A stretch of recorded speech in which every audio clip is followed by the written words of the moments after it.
Hey everyone, and welcome to this explainer. So have you ever wondered why one surgical guide performs flawlessly in the OR, while another causes these unexpected, incredibly stressful headaches? Well, today we're demystifying the critical differences in 3D printing materials for surgical guides, and it's all based on some really fascinating source data we've compiled. We're going to break down the science, the mechanics, and the clinical realities of these materials to help you make the absolute best choice for your practice. Let's get into it.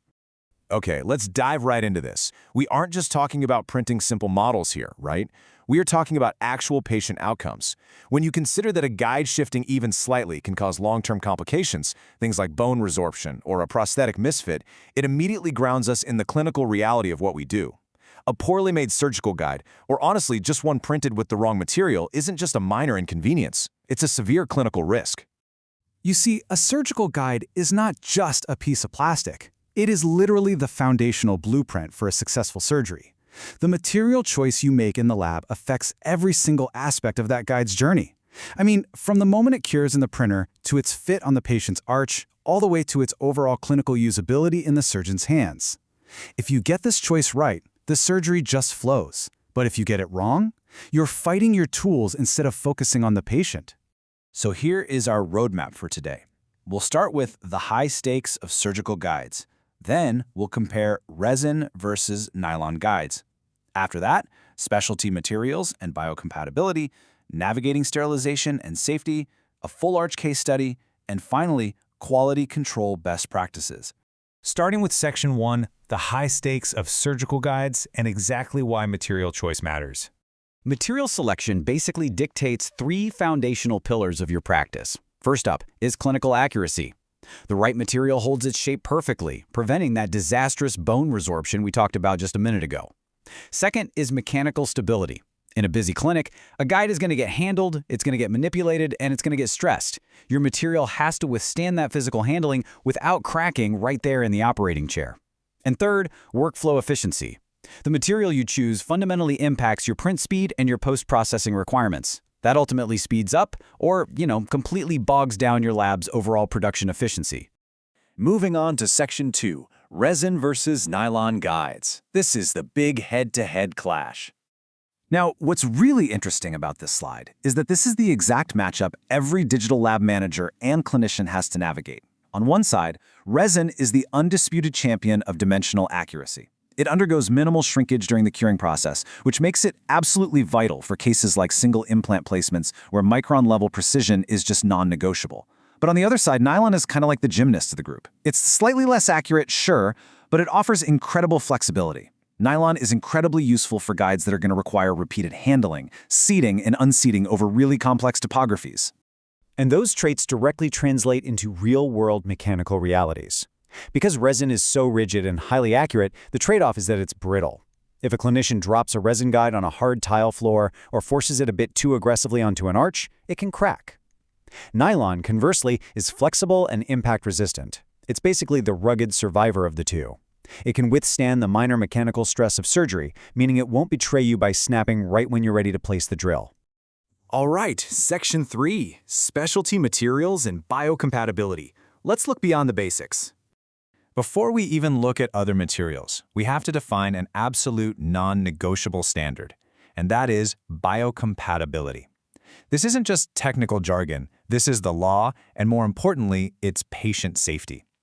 Biocompatibility ensures that the materials are 100% safe for intraoral use and do not induce cytotoxic reactions, basically meaning they won't poison or irritate human cells.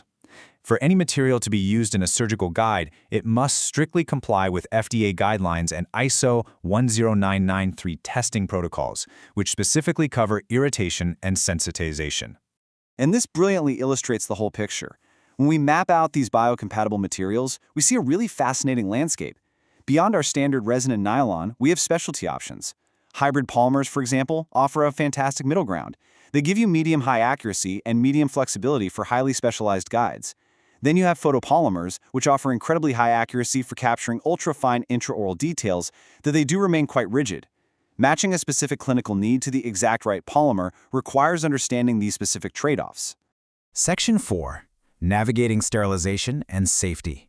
Preparing for the OR. Listen, Getting the guide printed perfectly is only half the battle. It still has to survive preparation for the operating room, and different materials react very differently to rigorous clinical sterilization. First up, autoclaving. This utilizes high-temperature steam and is fantastic, but really only if you're using nylon, which actually thrives and maintains its shape under this intense heat. If you put a standard resin guide in an autoclave, there's a very high chance it will severely warp.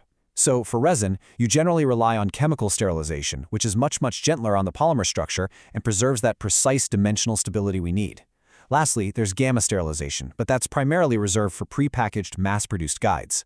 That brings us to Section 5, the full arch case study. Real-world application time.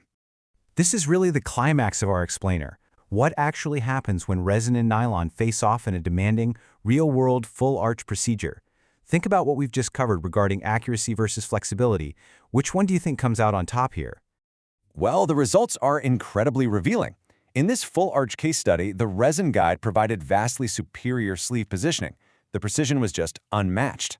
However, because a full arch requires navigating some pretty complex undercuts, the resin guide fractured during insertion. It simply couldn't handle the physical stress.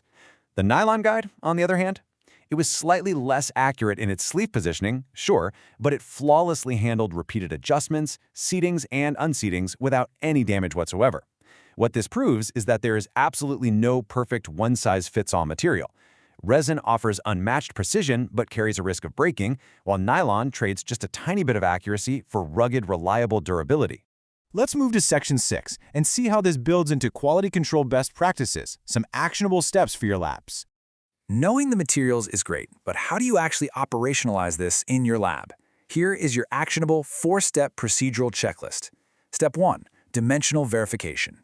You absolutely must scan your printed guides and overlay them against the original digital models to prove they printed accurately. Step 2. Material consistency checks. Routinely test the mechanical properties of each new batch. Step 3. Sterilization testing. Don't just assume your guide will survive, run a test to confirm it maintains its dimensional integrity after your specific sterilization process. And Step 4. Documentation. You need to maintain meticulous records for traceability and FDA compliance. Broadening out to overall lab best practices, it really all comes down to controlling your variables. You have to select your material based strictly on the specific clinical needs of that surgery.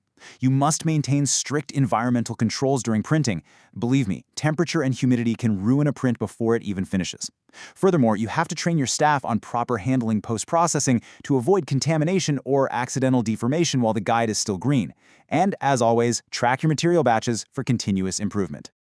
I'll leave you with this final, crucial question to think about. How will your lab balance micron-level precision with the mechanical durability needed for the next generation of hybrid surgical procedures? As we've seen today, materials dictate the outcome, and understanding the distinct trade-offs between resins, nylons, and hybrids is your key to optimizing your digital dentistry workflow. I hope this explainer has empowered you with the structured insights you need to make the best material choices for your practice. Thank you so much for joining me today, and keep pushing the boundaries of what's possible in the lab.